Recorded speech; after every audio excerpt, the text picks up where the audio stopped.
ಪ್ರಿಯ ನಿರೀಕ್ಷಕರೇ, ನಮಸ್ಕಾರ. ಬೀರ್ಬಲ್ನ ವಿಶೇಷ ಕಾರ್ಯಕ್ರಮಕ್ಕೆ ಆತ್ಮೀಯವಾದ ಸ್ವಾಗತ. ವೀಕ್ಷಕರೇ, ಭಕ್ತ ಪ್ರಹ್ಲಾದನಿಗೆ ತಂದೆ ಹಿರಣ್ಯಕಶಿಪು ಕೇಳ್ತಾನೆ, ಇಲ್ಲಿರುವನ ನಿನ್ನ ಹರಿ, ಅಲ್ಲಿರುವನ ನಿನ್ನ ಹರಿ, ಈ ಕಂಬದಲ್ಲಿರುವನ, ಆ ಕಂಬದಲ್ಲಿರುವನ ಅಂತ. ಪ್ರಹ್ಲಾದ ಆಗ ಎಲ್ಲ ಕಡೆಯಲ್ಲೂ ನಮ್ಮ ಹರಿ ಇದ್ದಾನೆ ಅಂತ ಹೇಳ್ತಾರೆ. ಅದೇ ರೀತಿ ಈಗ ಬಂಗಾಳದಲ್ಲಿ ಹೆಂಗಾಗಿದೆ ಅಂದ್ರೆ, ಇಲ್ಲಿದೆಯಾ ಭ್ರಷ್ಟಾಚಾರ ಅಂದ್ರೆ ಇಲ್ಲಿಯೂ ಇದೆ, ಅಲ್ಲಿದೆಯಾ ಅಂದ್ರೆ ಅಲ್ಲಿನೂ ಇದೆ. ಎಲ್ಲೆಲ್ಲೂ ಕೂಡ ಭ್ರಷ್ಟಾಚಾರವೇ ತುಂಬಿಕೊಂಡು ತುಳುಕ್ತಾ ಇದೆ. ಈಗ ವಿಷಯ ಏನಂದ್ರೆ, ಮಮತಾ ಬ್ಯಾನರ್ಜಿಯವರ ಆಪ್ತನ ಮನೆಯ ನೆಲಮಾಳಿಗೆಯಲ್ಲಿ ಒಂದು ದೊಡ್ಡ ಚಿನ್ನದ ಗಣಿಯ ಪತ್ತೆಯಾಗಿದೆ. ಆ ಚಿನ್ನದ ಭಂಡಾರ ಕಂಡು ಅಧಿಕಾರಿಗಳೇ ಕಂಗಾಲ ಕೂತ್ಬಿಟ್ಟಿದ್ದಾರೆ. ಅದೇ ಇನ್ನೊಬ್ಬ TMC ನಾಯಕನ ಮನೆಯಲ್ಲಿ ನೋಡಿದ್ರೆ ಕೋಟಿ ಕೋಟಿ ನೋಟಿನ ಕಂತೆ. ಏನಿದು ಕೇಸು? ಯಾರದ್ದು ಆ ಚಿನ್ನದ ಭಂಡಾರ? ಎಷ್ಟಿತ್ತು ಚಿನ್ನದ ಪ್ರಮಾಣ? ಇದೆಲ್ಲದರ ಬಗ್ಗೆ ಡಿಟೇಲಾಗಿ ಮಾತಾಡ್ತಾ ಹೋಗ್ತೀನಿ. ವಿಡಿಯೋವನ್ನು ಕೊನೆಯವರೆಗೂ ಮಿಸ್ ಮಾಡದೆ ನೋಡಿ. ಇನ್ನೂ ಕೂಡ ನಮ್ಮ ಬೀರ್ಬಲ್ ಚಾನಲನ್ನು ಸಬ್ಸ್ಕ್ರೈಬ್ ಮಾಡಿಲ್ಲ ಅಂದರೆ ಈ ಕೂಡಲೇ ಸಬ್ಸ್ಕ್ರೈಬ್ ಮಾಡಿ ಹಾಗೂ ಬೆಲ್ ಐಕಾನನ್ನು ಕ್ಲಿಕ್ ಮಾಡಿ. ವೀಕ್ಷಕರೇ, ಪಶ್ಚಿಮ ಬಂಗಾಳದಲ್ಲಿ ಈಗ ಬದಲಾವಣೆಯ ಗಾಳಿ ಬೀಸ್ತಾ ಇದೆ. ದಶಕಗಳ ಕಾಲ ಭಯ ಮತ್ತು ಭ್ರಷ್ಟಾಚಾರದ ನೆರಳಿನಲ್ಲಿ ಬದುಕ್ತಾ ಇದ್ದಂತಹ ಬಂಗಾಳದಲ್ಲೀಗ ಸ್ವಚ್ಛತಾ ಅಭಿಯಾನ ಕೂಡ ಶುರುವಾಗಿದೆ. ಮಮತಾ ಬ್ಯಾನರ್ಜಿಯವರ ಅತ್ಯಂತ ಆಪ್ತರು, TMCಯ ಪ್ರಭಾವಿ ನಾಯಕರು ಈಗ ಒಬ್ಬೊಬ್ಬರಾಗಿ ಜೈಲ್ ಪಾಲಾಗ್ತಾ ಇದ್ದಾರೆ. ಅದರಲ್ಲೂ ಇತ್ತೀಚೆಗಿನ ಒಂದು ಕೇಸು ಇಡೀ ದೇಶವನ್ನು ಬೆಚ್ಚಿ ಬೀಳಿಸಿದೆ. ವೀಕ್ಷಕರೇ, ಒಬ್ಬ ಸಣ್ಣ ಕಾರ್ಯಕರ್ತನ ಮನೆಯ ನೆಲಮಾಳಿಗೆಯಲ್ಲಿ ಪತ್ತೆಯಾಗಿದ್ದೇನು ಗೊತ್ತಾ? ಬರೋಬ್ಬರಿ ಕೋಟ್ಯಂತರ ರೂಪಾಯಿ ಮೌಲ್ಯದ ಚಿನ್ನ. ಈ ವಿಡಿಯೋದಲ್ಲಿ ನಾವು ಬಂಗಾಳದ ಗೋಲ್ಡನ್ ಸ್ಕ್ಯಾಮ್ ಮತ್ತು ಮಮತಾ ಬ್ಯಾನರ್ಜಿಯ ಸಾಮ್ರಾಜ್ಯದ ಪತನದ ಬಗ್ಗೆ ಮಾತಾಡ್ತೀನಿ. ವೀಕ್ಷಕರೇ, ಸುವೇಂದು ಅಧಿಕಾರಿ ಅವರು ಅಧಿಕಾರ ವಹಿಸಿಕೊಂಡ ಕೂಡಲೇ ಬಂಗಾಳದಲ್ಲಿ ಕ್ಲೀನ್ ಮಾಡುವಂತಹ ಕೆಲಸವನ್ನು ಶುರು ಮಾಡಿಕೊಂಡಿದ್ದಾರೆ.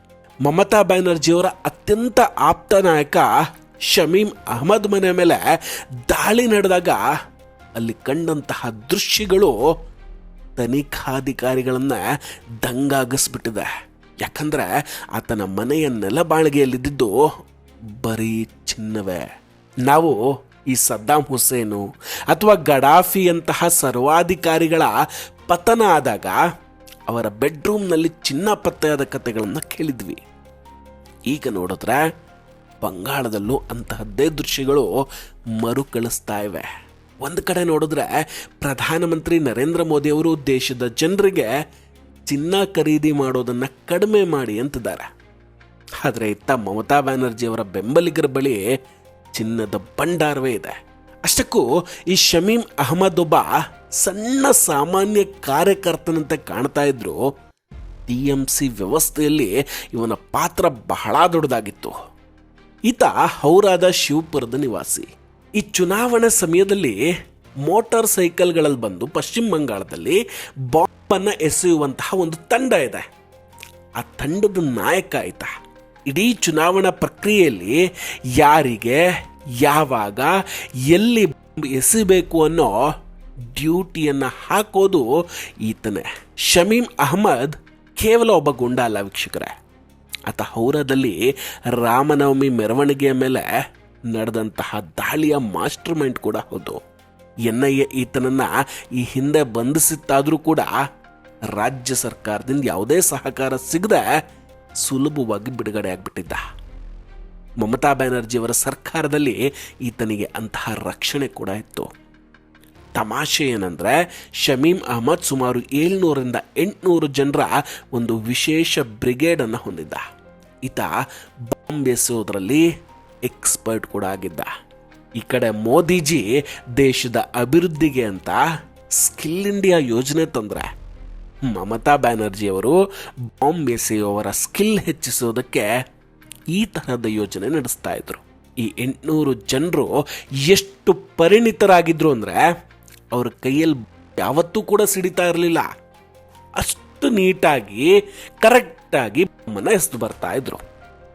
ಏನು, ಬಂಗಾಳದ ಭ್ರಷ್ಟಾಚಾರ ಕೇವಲ ಮತ್ತು ಚಿನ್ನಕ್ಕೆ ಸೀಮಿತ ಆಗಿಲ್ಲ.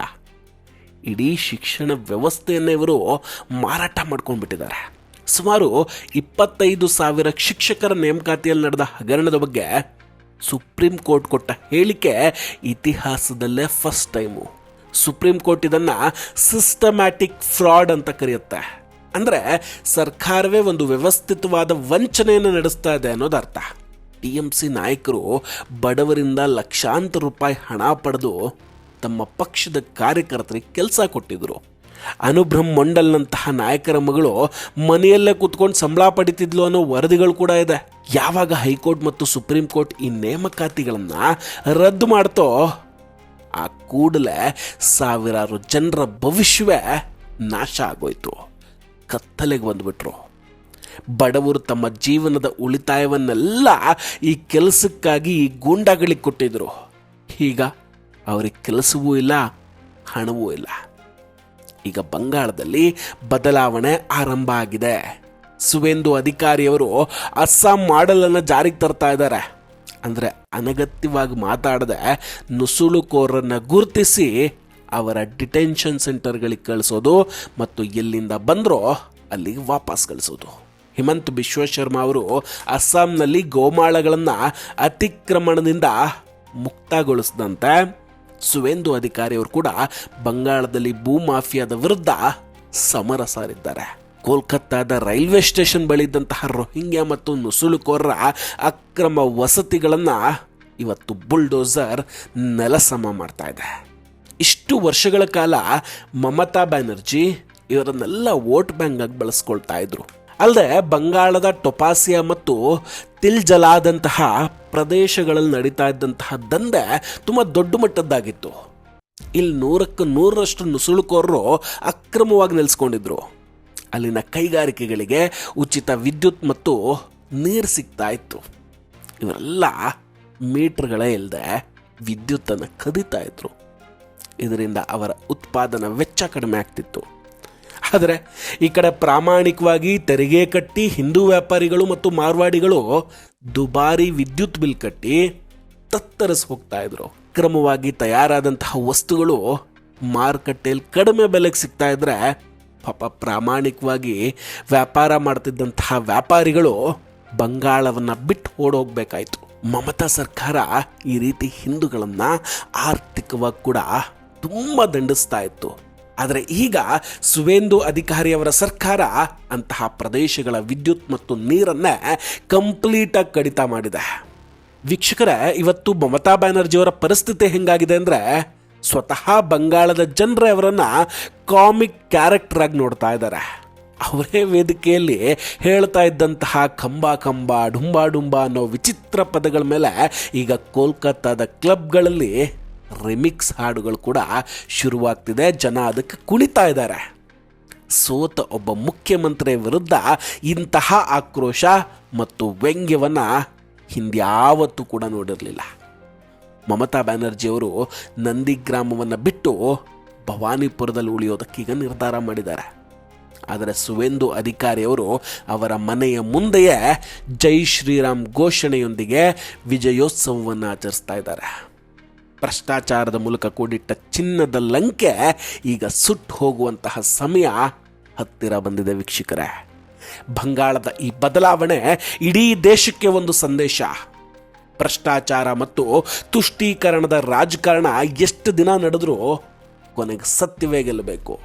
CBI ಮತ್ತು EDಗೆ ಈಗ ಮುಕ್ತ ಅಧಿಕಾರ ಸಿಕ್ಕಿದೆ. ಇನ್ನು ಮುಂದೆ ಬಂಗಾಳದಲ್ಲಿ ಬಾಂಬ್ಗಳ ಸದ್ದು ಕೇಳಿಸೋದಿಲ್ಲ. ಬದಲಾಗಿ ಅಭಿವೃದ್ಧಿಯ ಹಾದಿ ತೆರೆದುಕೊಳ್ಳುತ್ತೆ. ವೀಕ್ಷಕರ, ಇದೆಲ್ಲದರ ಬಗ್ಗೆ ನಿಮ್ಮ ಅಭಿಪ್ರಾಯ ಏನು? ದಯವಿಟ್ಟು ಕಮೆಂಟ್ ಮಾಡಿ ತಿಳಿಸಿ. ನಾವು ಕೊಟ್ಟಂತಹ ಮಾಹಿತಿಗಳು ನಿಮಗಿಷ್ಟ ಆಗಿದ್ದರೆ ವಿಡಿಯೋವನ್ನು ಲೈಕ್ ಮಾಡಿ ಹಾಗೂ ಶೇರ್ ಮಾಡಿ. ಇನ್ನೂ ಕೂಡ ನಮ್ಮ ಬೀರ್ಬಲ್ ಚಾನಲನ್ನು ಸಬ್ಸ್ಕ್ರೈಬ್ ಮಾಡಿಲ್ಲ ಅಂದರೆ ಈ ಕೂಡಲೇ ಸಬ್ಸ್ಕ್ರೈಬ್ ಮಾಡಿ ಹಾಗೂ ಬೆಲ್ ಐಕಾನನ್ನು ಕ್ಲಿಕ್ ಮಾಡಿ. ನಮಸ್ಕಾರ, ಟೇಕ್ ಕೇರ್ ಆ್ಯಂಡ್ ಬಾಯ್. ಮತ್ತೆ ಭೇಟಿಯಾಗೋಣ. ಜೈ ಹಿಂದ್.